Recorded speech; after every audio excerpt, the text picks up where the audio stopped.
অনেকদিন যাবৎ কিন্তু আমার শাশুড়ি মা কিন্তু খুবই অসুস্থ ছিলেন। তো আজ কিন্তু সকাল সকালে ওনাকে নিয়ে কিন্তু কুমিল্লা চলে গিয়েছিলাম।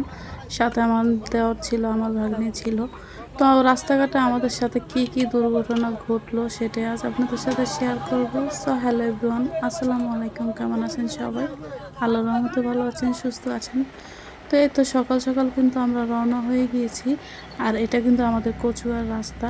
আর রাস্তার পরিবেশটা দেখে কিন্তু আমার কাছে খুব ভালো লেগেছিল। সেজন্য একটু ভিডিও করে নিয়েছি, আপনাদের সাথে শেয়ার করব।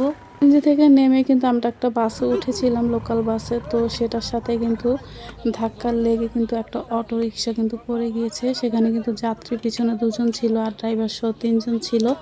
তো আসলে দেখে মোটামুটি ভয় পেয়েছি, সেজন্য কিন্তু বাস চেঞ্জ করে সিএনজি নিয়ে আবারও কিন্তু হসপিটালের দিকে কিন্তু রওনা হয়ে গিয়েছি।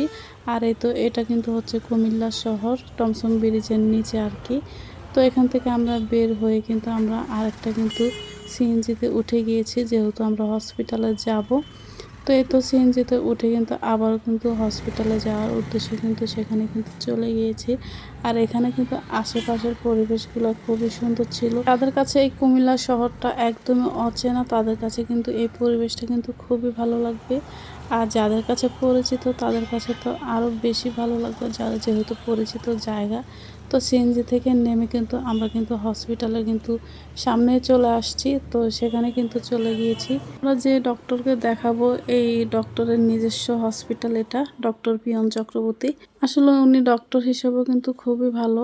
কিন্তু হসপিটালটা একটু ছোট ছিল, তারপরও কোনো সমস্যা নেই। তার সার্ভিস কিন্তু খুবই ভালো ছিল। তো ডক্টর দেখানোর পরে কিন্তু আমরা কিন্তু আবারও বাড়ি ফিরে এসেছি। বাড়ি ফিরে আসার সময় কিন্তু মেলায় গিয়েছিলাম, সেটাও আপনাদের সাথে ভিডিওটা শেয়ার করব। সবাই ভালো থাকবেন, সুস্থ থাকবেন। আল্লাহ হাফেজ, আসসালামু আলাইকুম।